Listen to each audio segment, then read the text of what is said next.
Chapter 12. The next planet was inhabited by Tipler. This was a very short visit, but it plunged into the little prince into deep dejection. "What are you doing here?" he said to the Tipler, whom he found settled down in silence before a collection of empty bottles and a collection of full bottles. "I am drinking," replied the Tipler with a lugubrious air. "Why are you drinking?" demanded the little prince. "So that I may forget," replied the Tipler. "Forget what?" inquired the little prince, who already was sorry for it. "Forget that I am ashamed," the Tipler confessed, hanging his head. "Ashamed of what?" insisted the little prince, who wanted to help him. "Ashamed of drinking." The Tipler brought his speech to an end and shut himself up in impregnable silence, and the little prince went away puzzled. "The grown-ups are certainly very, very odd," he said to himself as he continued on his journey. Chapter 13. The fourth planet belonged to a businessman. This man was so much occupied that he did not even raise his head at the little prince's arrival. "Good morning," the little prince said to him. "Your cigarette has gone out. 3 and 2 make 5. 5 and 7 make 12. 12 and 3 make 15. Good morning. 15 and 7 make 22. 22 and 6 make 28. I don't have time to light it again. 26 and 5 make 31. Phew, that makes 501,622,731. 500 and what?" asked the little prince. Are you still there? 501 million. I can't stop. I have so much to do. I'm concerned with matters of consequence. I don't amuse myself with balderdash. 2 and 5 make 7. 501 million what? Repeated the little prince, who never in his life had let go of a question once he had asked it. The little prince raised his head. "During the 54 years that I have inhabited this planet, I have been disturbed only 3 times. The first time was 22 years ago, when some giddy goose fell from goodness knows where. He made the most frightening noise that resounded all over my place, and I made 4 mistakes in my addition. The second time, 11 years ago, I was disturbed by an attack of rheumatism. I didn't get enough exercise. I had no time for loafing.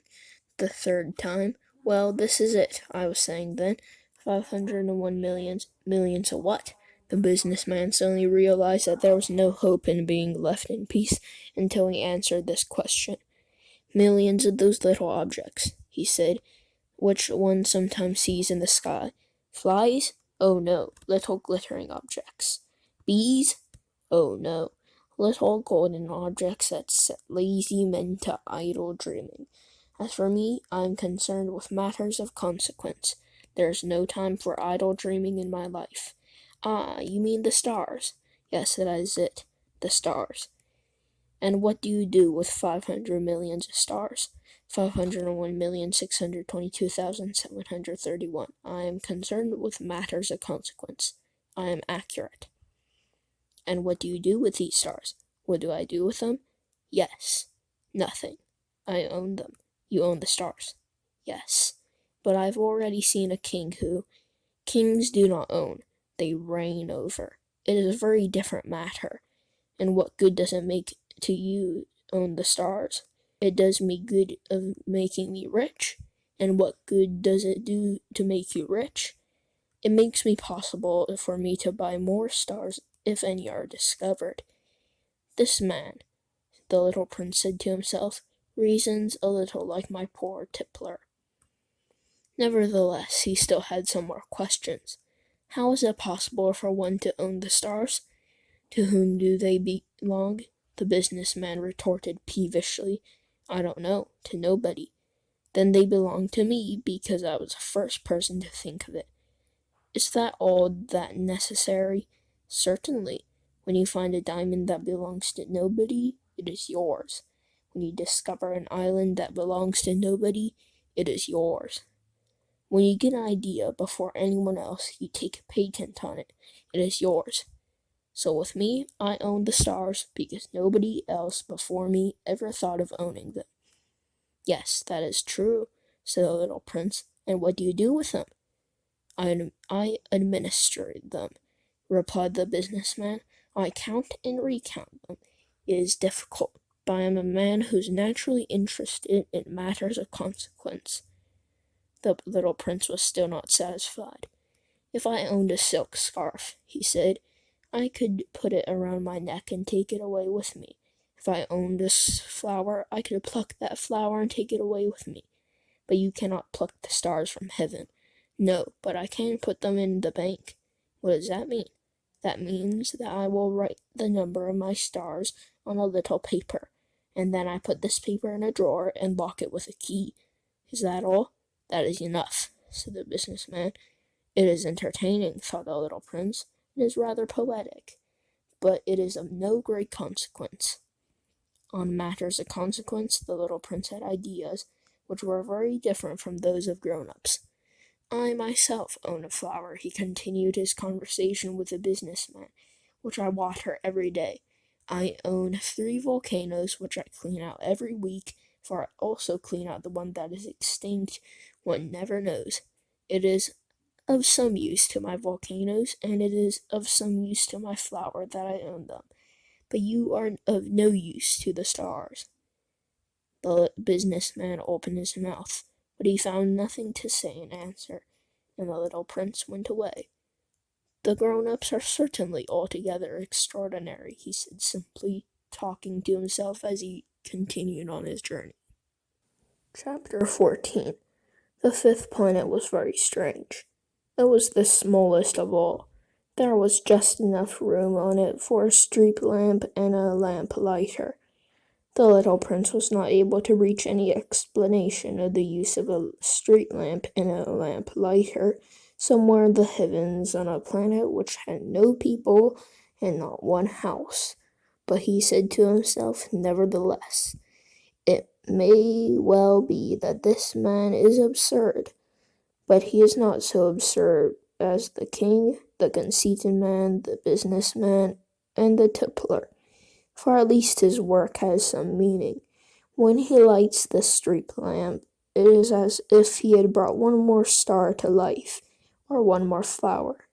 When he puts out his lamp, he sends the flower or the star to sleep. That is a beautiful occupation, and since it is beautiful, it is truly useful. When he arrived on the planet, he respectfully saluted the lamplighter. Good morning. Why have you just put out your lamp? Those are the orders, replied the lamplighter. Good morning. What are the orders? The orders are that I put out my lamp. Good evening. And he lighted his lamp again. Why have you just lighted it again? Those are my orders, replied the lamplighter. I do not understand, said the little prince. There is nothing to understand, said the lamplighter. Orders are orders. Good morning. And he put out his lamp. Then he mopped his forehead with a handkerchief decorated with red squares. I follow a terrible profession. In the old days it was reasonable. I put the lamp out in the morning, and in the evening I lighted it again. I had the rest of the day for relaxation and the rest of the night for sleep. And the orders have been changed since that time? The orders have not been changed, said the lamplighter. That is the tragedy. From year to year the planet has turned more rapidly, and orders have not been changed. Then what? Asked the little prince. Then the planet now makes a complete turn every minute, and I no longer have a single second for repose. Once every minute I have to light my lamp and put it out. That is very funny. A day lasts only 1 minute where you live. It is not funny at all, said the lamplighter. While we have been talking together, a month has gone by. A month? Yes, a month. 30 minutes. 30 days. Good evening. And he lighted his lamp again. As the little prince watched him, he felt that he loved this lamplighter who was so faithful to his orders.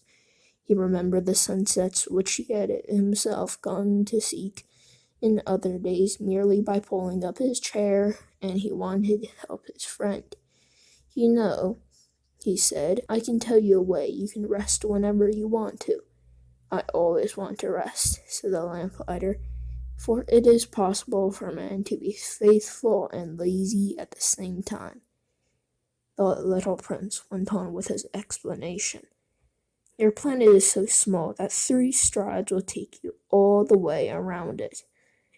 To be always in the sunshine, you only need to walk along rather slowly. When you want to rest, you will walk, and the day will last as long as you like. That doesn't do me much good, said the lamplighter. The one thing I love in life is to sleep. Then you're unlucky, said the little prince. I am unlucky, said the lamplighter. Good morning, and he put out his lamp. That man, said the little prince to himself, as he continued farther on his journey, that man will be scorned by all the others, by the king, by the conceited man, by the tippler, by the businessman. Nevertheless, he is the only one of them who does not seem to me ridiculous. Perhaps that is because he is thinking of something else besides himself.